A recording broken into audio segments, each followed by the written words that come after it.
Hello, dear students.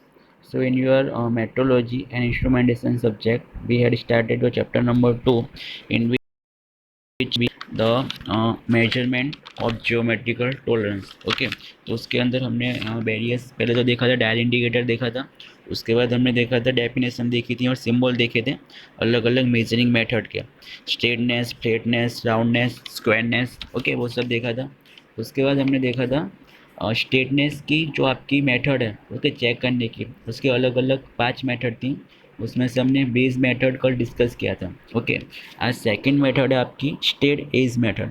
सो state edge method में क्या होगा, इसमें हम लाइट का यूज़ करेंगे। ओके, लाइट को फोकस करेंगे जहाँ पे हमें मेजरमेंट करना है, और उसकी हेल्प से जो आपके प्रकाश के किरण होंगे, उसकी हेल्प से हम उसकी स्टेट एज को मेजर करेंगे। Okay, so let's discuss about the second method, your straight edge method. So આ પદ્ધતિમાં વપરાતા સાધનો નીચે મુજબ છે: ટૂલ મેકર્સ એજ, સफ़ेद प्रकाशना किरणों स्लेट અને वर्कपीस। सो इसमें क्या करेंगे हम, इसमें आपकी मेथड बताई हुई है कि जिस स्रोतनी સપાટીની સ્ટેટ નેટ ચેક કરવાની છે તેના ઉપર ટુ સ્ટેટ એજ મૂકી બંને પ્રકાશના સ્ત્રોતની સામે રાખી બીજી તરફથી નિરીક્ષણ કરો. જો સ્ટેટ એજ અને વર્ક સપાટી વચ્ચે રહેલી ગેપ મુજબ પ્રકાશના કિરણોનું ડિફ્રેક્શન એટલે વિકેન્દ્રીકરણ થાય છે, તેથી બંને સપાટી વચ્ચે રહેલા જુદી જુદી સાઇઝના ગેપમાંથી પસાર થતા કિરણોનો રંગ જુદો જુદો દેખાય છે. કિરણોના આ રંગ પરથી વર્ક સપાટીની સ્ટેટનેસ એરરનો અંદાજ મળે છે. બંને સપાટી વચ્ચે જ્યાં લાલ રંગના કિરણો દેખાય ત્યાં ગેપ 0.0012 mm થી 0.0017 mm હશે. જ્યાં ब्लू रंगના किरणों देखाए ત્યાં गैप 0.005 mm हसे. ओके, सो इसमें हम क्या करेंगे, जो आपका लाइट सोर्स है उसको हम आपात करेंगे एक साइड से। अगर आपकी सरफेस एकदम क्लीन है और एकदम स्मूथ है और एकदम स्ट्रेट है, तो वहाँ पे आपका कुछ डिफ्रेंसिएशन होगा नहीं प्रकाश की किरण का। लेकिन अगर उसमें आपके एरर है, ओके, स्ट्रेट नहीं है, तो क्या हो गए, जो आपके प्रकाश की किरण है वो क्या होंगे, विकेंद्रीकरण होंगे, डिफ्लेक्शन होंगे। ओके, तो उसमें क्या होगा, आपका जो यहाँ से किरण आपात होंगे, ओके, उसकी तरंग लंबाई में आपका फेरफार होगा। क्योंकि अगर उसमें आपका जो प्रकाश की लाइट हमें रेड कलर की दिखेगी, तो उसमें हम बता सकते हैं कि उसमें 0.0012 mm से 0.0017 mm जितना उसमें डिफ्रेक्शन होगा। ओके, इतना mm उसमें क्या होगा, खरबचड़ी होगी, मतलब सपाटी स्ट्रेट नहीं होगी। ओके, तो इस मेथड से हम स्ट्रेटनेस को मेजर कर सकते हैं ना। उसकी भी कुछ लिमिट, तो उसकी क्या क्या मर्यादा है। સો સ્ટ્રેટનેસ એરરની ચોક્કસ કિંમત મળી શકતી નથી, માત્ર અંદાજિત વેલ્યુ જાણી શકાય છે। ઓકે, तो खाली हम एक वैल्यू उसकी मिलेगी, लेकिन वो उसकी एक्यूरेसी हम इतनी नहीं ले सकते इस मेथड से। ओके, एक्यूरेसी नहीं मिलेगी, खाली एक एप्रोक्सीमेट वैल्यू आपको मिलेगी इस मेथड से ना। ઓછી લંબાઈની સપાટીઓ માટે જ અનુકૂળ પડે છે, इलेक्ट्रिसिटी पर आधारित है। ओके, सो लाइट की हेल्प से ही हम इसको मेजर कर सकते हैं। So it is depend on electricity. Okay, so ઇલેક્ટ્રિસિટીની ઇન્ટેન્સિટી અને વોલ્ટેજની અસ્થિરતા પદ્ધતિમાં ક્ષતિ पैदा કરે છે। બંને સપાટીઓને એકદમ સાફ કર્યા બાદ જ ટેસ્ટ કરી શકાય છે। Okay, so this is the limitation of the your second one method, state gauge method. Now third one is your light gap અને filler gauge method.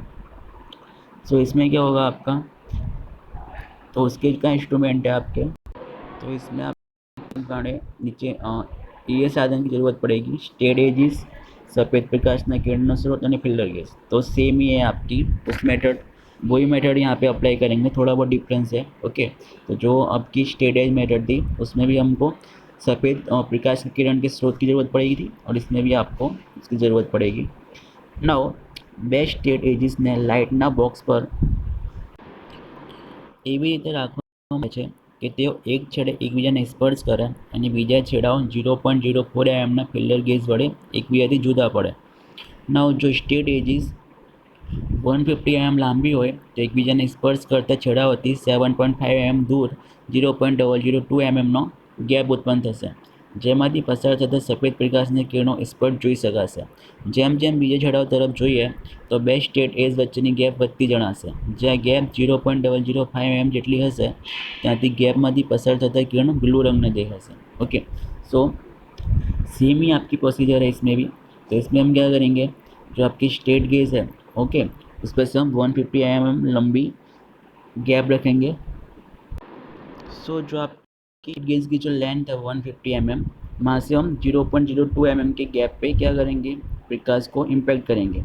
और अगर वहाँ पे आपकी गैप 0.005 जितनी होगी तो वहाँ पे आपको ब्लू रंग के क्या मिलेंगे, प्रकाश की किरण मिलेंगे। ओके, वहाँ पे आपको रेड कलर के मिल रहे थे सेकेंड मेथड में, तो वहाँ पे रेड कलर के मिल रहे हैं तो आपको कितने की गैप मिलेगी, 0.0012 टू 0.0017। और ब्लू कलर के इसमें भी आपको 0.005 mm का गैप मिल रहा था, तो सेम इसमें भी अगर आपको ब्लू कलर के रेडिएशन मिलेंगे तो आपका डिफ्रैक्शन कितना होगा, 0.005 mm का ना। જુદી જુદી સાઇઝની ગેપમાંથી પસાર થતા સફેદ પ્રકાશના કિરણનું ડિફ્રેક્શન થતાં તેના કારણે ઇન્ટરફિરન્સ ઉદ્ભવે છે। જુદી જુદી સાઇઝની ગેપમાં પ્રકાશના કિરણોનો રંગ જુદો જુદો દેખાય છે। अलग अलग प्रकाश के जो लाइट के जो रेडिएशन निकलेंगे अलग अलग कलर के, तो उस कलर से हम उसका मेजरमेंट कर सकते हैं। ओके, कि कितना आपका डिफ्रैक्शन हो रहा है सपाटी का। जैसे कि रेड कलर में आपका 0.0012 टू 17 हो रहा था और ब्लू कलर में आपका 0.005 हो रहा था। इस मेथड की भी कुछ लिमिटेशन है। ओके, સો ઓછી લંબાઈના સ્ટેટ એજીસની સ્ટેટનેસ ચોકસાઈપૂર્વક માપી શકાતી નથી, માત્ર કિંમતનો અંદાજ જ મળે છે। ઇલેક્ટ્રિસિટીની હાજરી જરૂરી છે। બે સ્ટેટ એજીસમાંથી એક જ ટૂલ મેકર્સ સ્ટેટ એજ હોવો જરૂરી છે। વોલ્ટેજની વધઘટને કારણે પ્રકાશની તીવ્રતામાં ફેરફાર થાય છે અને રીડિંગની ચોકસાઈને અસર થાય છે। બંને સ્ટેટ ગેજીસ અને ફિલ્ટર ગેજીસને સાફ કર્યા બાદ જ ઉપયોગમાં લેવામાં આવે છે।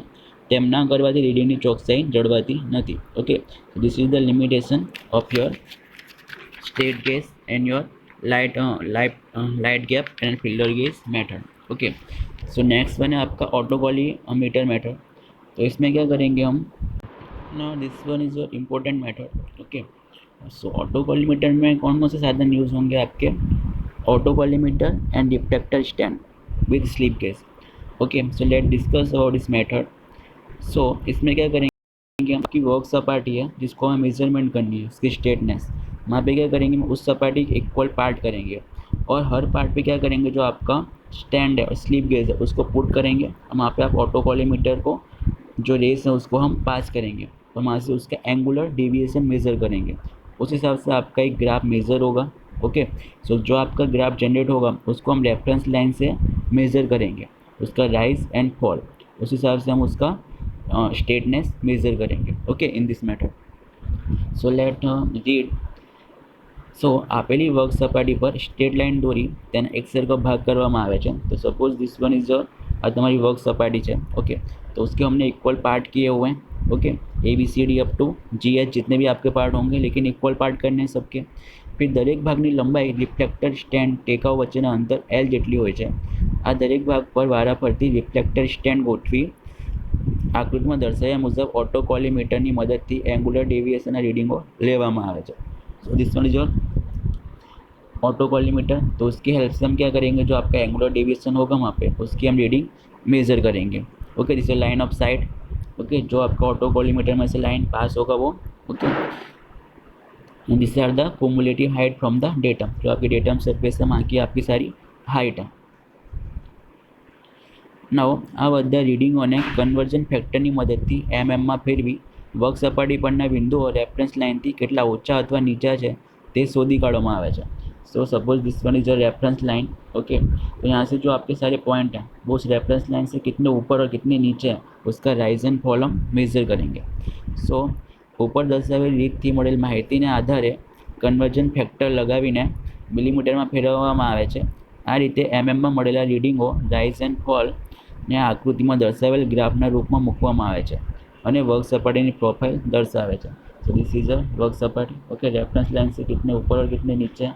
ओके, सो ये आपका राइज हो रहा है, यहाँ पे फॉल हो रहा है। ओके, तो उस हिसाब से जो आपका ग्राफ जनरेट होगा उसके हिसाब से हम उसकी जो आपका सरफेस है उसकी हम स्टेटनेस मेजर कर सकते हैं with the help of this autocollimator. Now अब क्या करना है कि હવે આ વર્ક સપાટીની પ્રોફાઇલના ગ્રાફના છેડા એચ અને એ બિંદુ મુજબ 0 પોઝિશન અથવા તો એચ ડેશ પોઝિશનમાં લાવવા માટે ગણતરી કરવામાં આવે છે। આ ગણતરી બાદ નવો ग्राफ डोरी स्टेटनेस एरर शोधવામાં આવે છે। तो जो आपका ए पॉइंट है और एच पॉइंट है और जो बीच के सारे पॉइंट है वो एक ही लाइन पर आना चाहिए तभी उसको स्टेट बोलेंगे हम। और जो आपके राइज एंड फॉल हो रहे हैं तो उसको हम मेज़र करेंगे।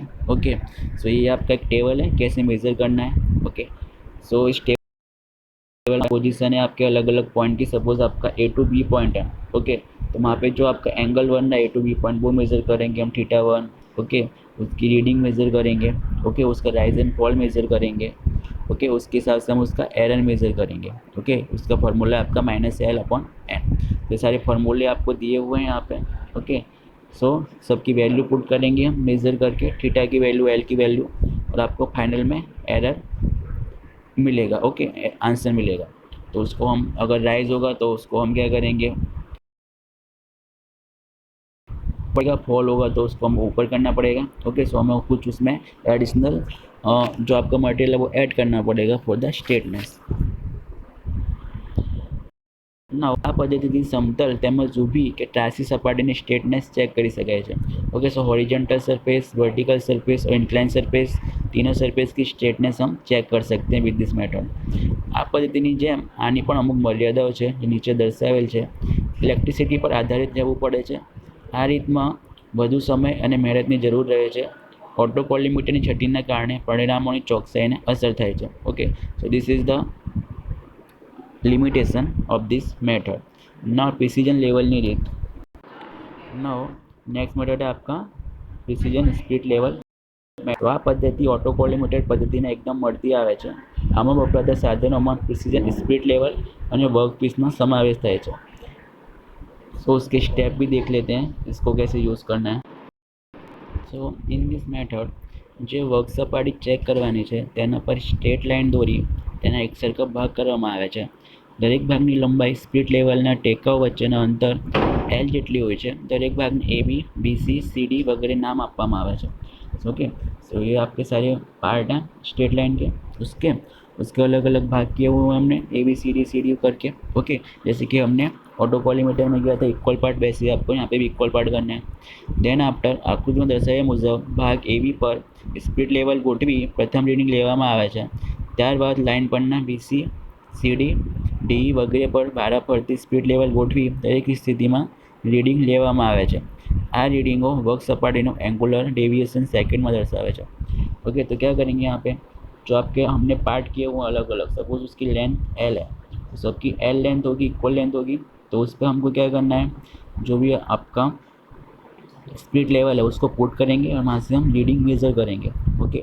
और जो उसका एंगुलर डेविएशन होगा उसको मेज़र करेंगे। सपोज ये सी डी है तो इसका एंगुलर मेजरमेंट मेज़र करेंगे, और जो आपका सब एंगुलर डेविएशन आएगा वो आपका किस में आएगा, सेकंड में आएगा। उसके बाद हमको रेफरेंस लाइन ड्रॉ करनी है, और रेफरेंस लाइन के हिसाब से हमको जो ग्राफ जनरेट होगा उसको हमको ग्राफ जनरेट करने के बाद उसका जो डेविएशन है वो हमें मेज़र करना है। सो આ રીતે મેળવેલા રીડિંગને અગાઉ ઓટોકોલિમેટરની પદ્ધતિમાં જણાવ્યા મુજબ ગ્રાફના સ્વરૂપમાં મૂકીને એરર શોધવામાં આવે છે। આ પદ્ધતિથી નાના કે મોટી સમતલ સપાટીઓની સ્ટ્રેટનેસ ચેક કરી શકાય છે અને સામાન્ય રીતે 10 ઇંચ સુધીની ચોકસાઈ મળે છે। આ પદ્ધતિની મર્યાદાઓ क्या लिमिटेशन है, तो વધુ સમય અને મહેનતની જરૂરત પડે છે। स्प्लिट लेवल खामीयुक्त हो तो रीडिंग ने चौकसाई ने असर करे છે।